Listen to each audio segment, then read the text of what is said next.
అర్ధరాత్రుల్లో పరిగెచ్చింది file. IAS ఆఫీసర్లు నిద్రపోకుండా 1 గంటకు పోయి సంతకాలు పెట్టారు. పాప బాలినేని వాసు నిద్రపోతుంటే లేపారు 1 గంటకి. వాసు వాసు వాసు అన్నారు. వాసు బిత్తరపోయాడు. ఏంద్రా 1 గంటకు వచ్చి వాసు వాసు అంటున్నారు మా ఇంటికాడ అని. ఏమైంది అన్నాడు. అర్జెంటుగా సంతకం పెట్టు అన్నాడు. వాసన్న ఏమన్నాడా? అయిపోయిందా అంతా అన్నాడు. అయితేనే కదయ్యా నేను మీ దగ్గరికి వచ్చేదా అన్నాడు. వాసన్న భయపడిపోయాడు. దీనమ్మ ఇదెందుకు రా మనకి లేనిపోని ఫిట్టింగ్లు వద్దు అని వాసన్న పక్కకి వెళ్ళిపోయాడు. సరే, దీంట్లో గొప్పతనం ఏంది? లంచం తీసుకోవడం గొప్పతనం కాదు. లంచం చాలామంది తీసుకుంటారు లంచాలు. కానీ ఇదిగో అమెరికా కోర్టులో మా పేరు వచ్చింది చూడు. అమెరికాలో వచ్చింది మా పేరు. ఏందో మీరేదో అంటారు ఈ సిబిఐ కేసులు. ఇక్కడ Hyderabad nonsense. Hyderabad, New York, United states of America. Jagan Mohan Reddy has gone and has risen to the heights. US eastern court, New York. ఈరోజు న్యూయార్క్లో గ్లామర్ బాయ్ ఎవరో తెలుసా? జగన్ మోహన్ రెడ్డి అని కూడా మీకు మనవి చేస్తా ఉన్నా. ఇంకొక విషయం కూడా చాలా స్పష్టంగా చెప్పారు. జగన్మోహన్ రెడ్డి ఎంత తెలివిగల్లోడో కూడా చెప్పారు ఈ డాక్యుమెంట్లో. అది నాకు ఇంకా గర్వంగా ఉంది. ఏంటంటే the bribe to Andhra Pradesh for power supply agreement which was slightly larger than the Odisha power supply agreement was greater than that paid to the Orissa government అన్నారు.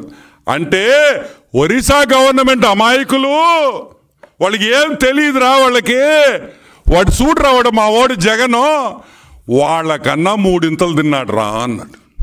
ఎంత?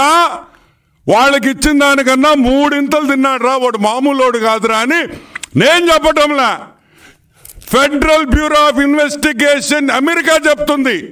జగన్ అంత మగోడే లేడని. జగన్ అంత లంచాలు తీసుకునే దాంట్లో మగోడే లేదని చెప్తా ఉంది. సరే, అది పక్కన పెడతాం. ఈ మీటింగ్ అవ్వంగానే డబ్బు ఇస్తానో, డబ్బు ఇచ్చిన తర్వాత వేగంగా ఫైలు పరిగించింది అని FBI వాళ్ళు చెప్తున్నారు.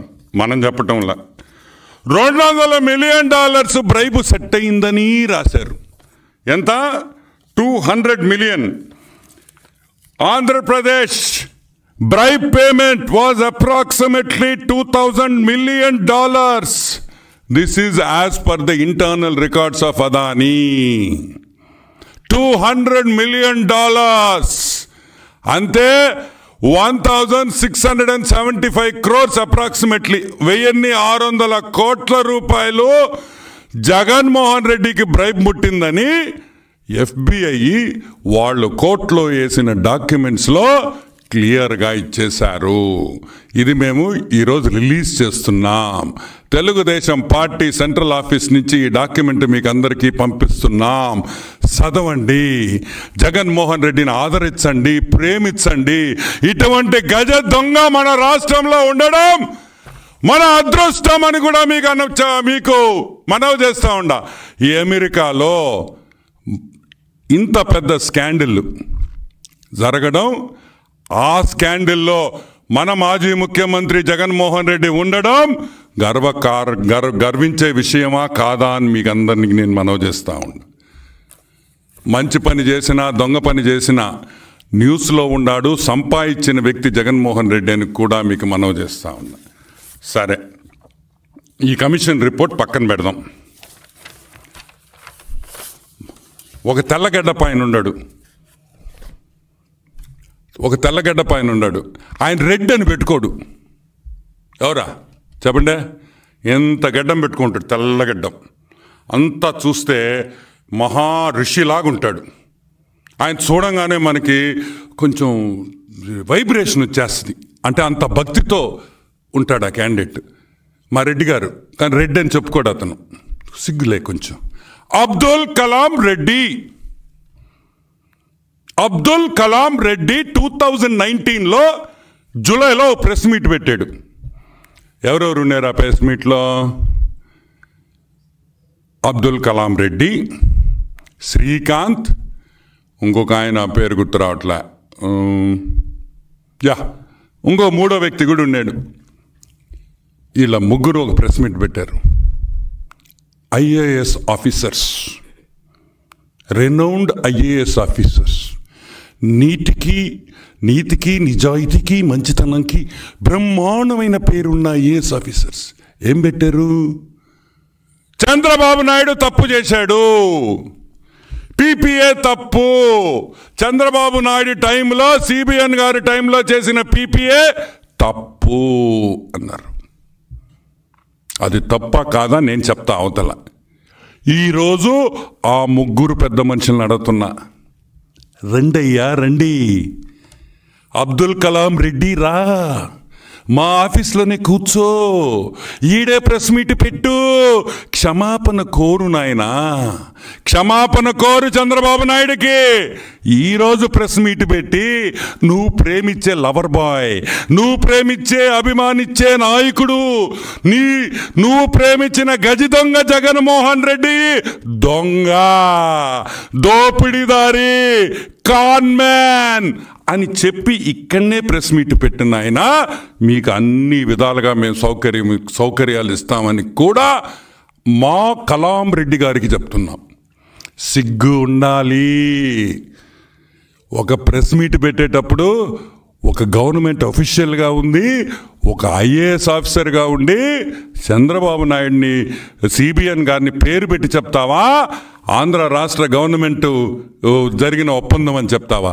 సిగ్గులేదా మీకు? సిగ్గులేదా? ఇప్పుడేం చెప్తారు?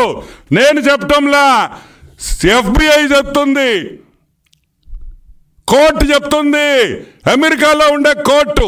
ఇంకొక విషయం కూడా చెప్తున్నా కలాం రెడ్డి, జగన్మోహన్ రెడ్డి, నీకు కూడా నువ్వు అనుకుంటున్నావేమో ఇక్కడ సిబిఐ కేసులు జరిగినట్టు, ఈడీ కేసులు జరిగినట్టు 14 సంవత్సరాల నుంచి 28 సంవత్సరాల వరకు నడిపిస్తానని. ఈడేమి రాశారు తెలుసా? Jury trial by demand. Jury trial by demand అంటే ఏందో తెలుసా? అది ఎక్స్ప్లెయిన్ చేస్తా. చాలా ఇంట్రెస్టింగ్ సబ్జెక్ట్. జ్యూరీ అంటే మన ఇండియన్ కోర్ట్స్లో జడ్జి ఉంటారు, జడ్జి గారే జడ్జిమెంట్ ఇచ్చేస్తాడు. అమెరికాలో అట్ట ఉండదు. ఒక జ్యూరీ ఉంటుంది. ప్రజల్లో నుంచి ఒక 20-30 మందిని ఎంచుకొని ఆ 20-30 మంది అంటే ఆ జ్యూరీ వాళ్ళు చెప్తారు ఇతను తప్పుడు చేశాడా లేదా అని. కాబట్టి తప్పించుకోలేవు అని కూడా నేను మనవి చేస్తూ ఉన్నా. This is a trial by the jury. It is trial by jury, not by an independent court. It's a jury trial in US. కరెక్ట్గా సంవత్సరం లోపల జడ్జిమెంట్ వచ్చేస్తుంది. రెడ్డి గారు, మీరు ఎవరెవరు ఇన్వాల్వ్ అయి ఉండారో దీంట్లో అందరు ఇంగ్లీష్ బాగా నేర్చుకోండి. అమెరికా జైల్లో బ్రెడ్ ముక్కలే పెడతారు. మీరు అన్నం తినడం ఆపేయండి జగన్మోహన్ రెడ్డి, బ్రెడ్ తినడం నేర్చుకో. బ్రెడ్ జామే ఇస్తారు. ఇక్కడ మన జైలులు కాదు నాయన. భారతక్క క్యారియర్లో చేపల పులుసు, మటన్ కర్రీ, బిర్యానీ తెచ్చేదానికి అవన్నీ అమెరికా జైల్లో ఒప్పుకోరు. కాబట్టి ఇప్పటి నుంచే తయారు కావాలి అని కూడా మనవి చేస్తూ ఉన్నాం. సరే, ఈ పీపీఏ గురించి ఆల్రెడీ చాలాసార్లు చాలామంది మాట్లాడున్నారు, పేపర్లో వచ్చింది. సో కొత్తగా నేను దీంట్లో యాడ్ చేసేది ఏం లేదు కానీ, so will go to more interesting subjects. Okay, సరే, మా భారతక్క పేపర్ సాక్షి భారతి పేపర్, చంద్రబాబు నాయుడు 4 రూపాయలకు కొనేశాడు.